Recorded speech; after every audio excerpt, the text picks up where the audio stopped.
70% of adults with ADHD report that they have a problem finishing things. I know that really isn't news to those of us with ADHD, but why is that?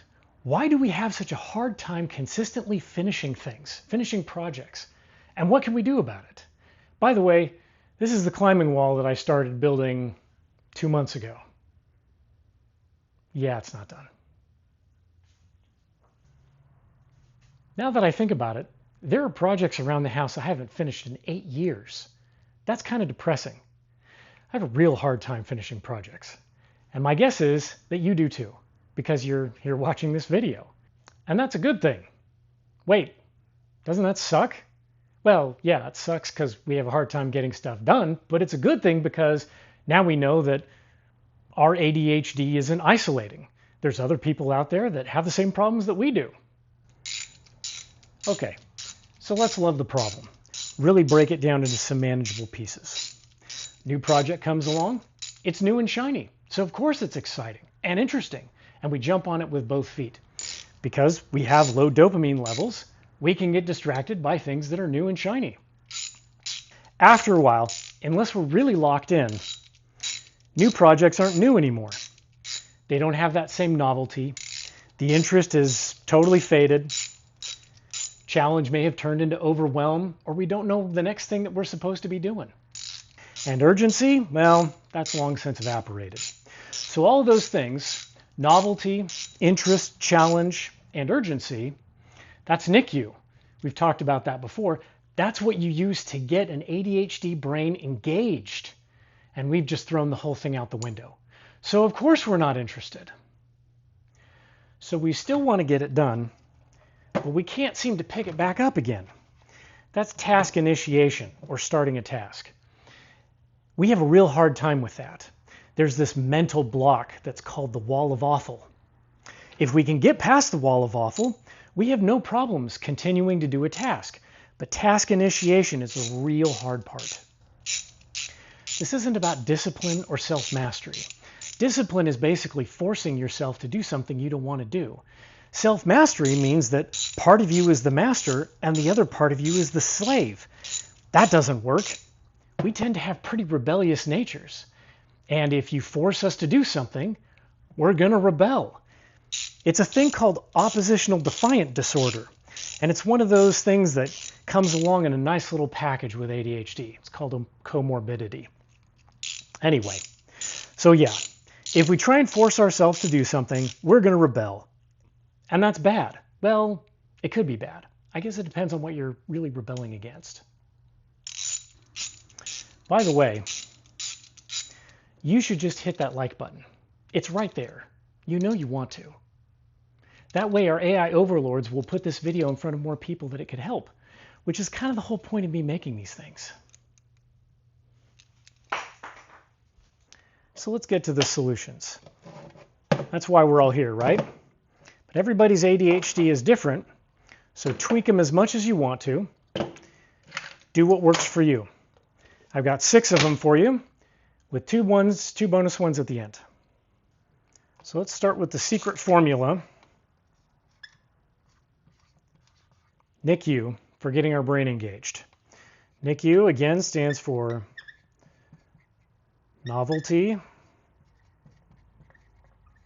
interest, challenge, and urgency. It's what makes things new and shiny again for the ADHD brain. Let's start with challenge. Oh, my pen's dying. Let me get another pen. Be right back. All right, how about this one? That's not much better. And it's, poop brown. So how about this one? There we go. Okay, challenge. If we have too much challenge, that's overwhelm. Overwhelm is a real problem because then we freeze.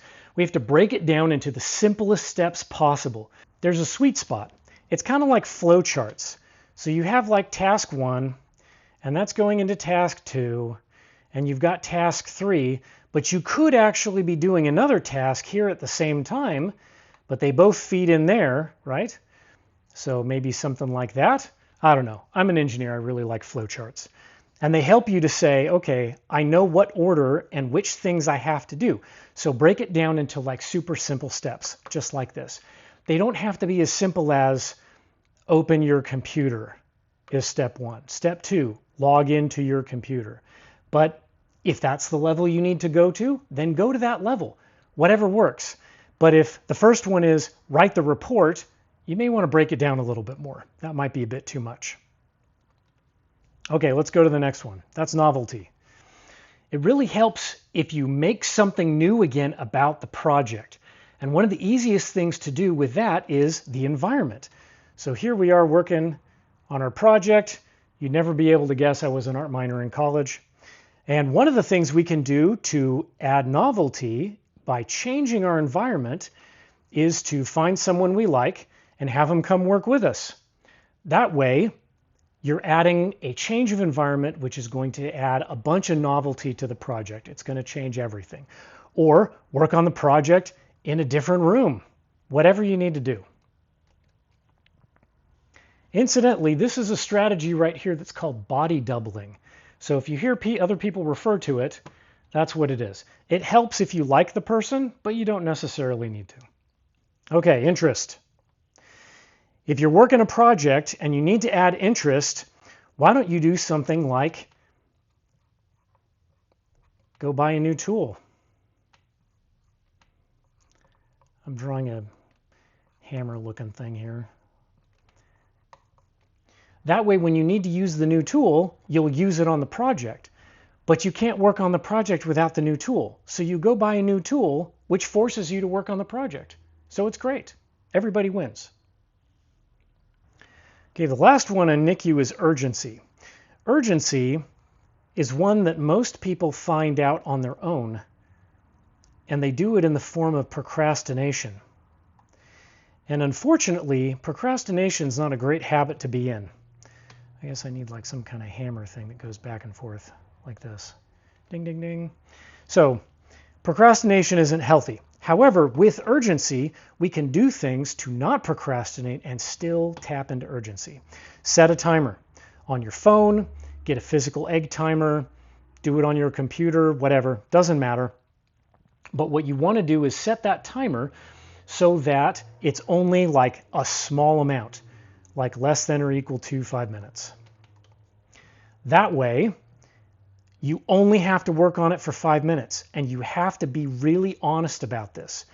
If you work on it for 5 minutes and you're done, then be done and walk away. But you will have gotten 5 minutes into the project that you normally wouldn't have. So that's a good thing. But here's the kicker. Remember how I talked about task initiation and how that was kind of an issue? If we work on it for 5 minutes, more often than not, we will just keep going. And it won't be an issue. So get that 5 minutes, force yourself to do it for 5 minutes. Most of the time, my bet is you will be able to continue to work on the project. Okay, so here's bonus number 1. Our bodies are designed to move. So what we want to do is not do that. I'm going to draw somebody running here. There we go. Sort of. We want to move. So whatever it takes to do that, it could be going on a walk. It could be getting and doing some push-ups.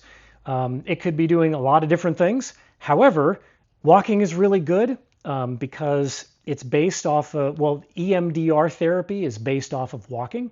So if you've ever heard of EMDR, it's this idea of when your eyes move side to side, which happens when we walk, it allows our brain to process things by disengaging them from emotions. So if we just go on the walk, that's the therapy. And we can think through things without all of the emotions being involved because we have a problem regulating our emotions, which is another great comorbidity of ADHD. So anyway, move somehow. Walking, like I said, is really good because then we can go on a walk and we can talk to ourselves and everyone will think that we're crazy, but we can process our emotions while we're doing it and get exercise at the same time. So remember, It is exhaust the body to tame the mind. Bonus number 2, this is listening to music. Now, it could be white noise, it could be nature sounds.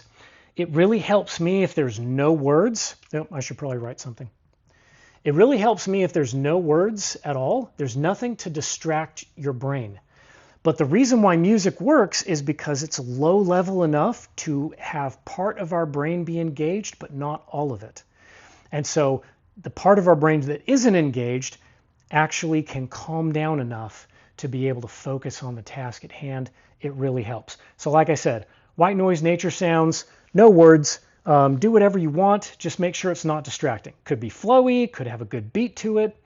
Whatever you want, it just has to keep that small part of your brain busy so you can focus on the task. There's tons of stuff out there.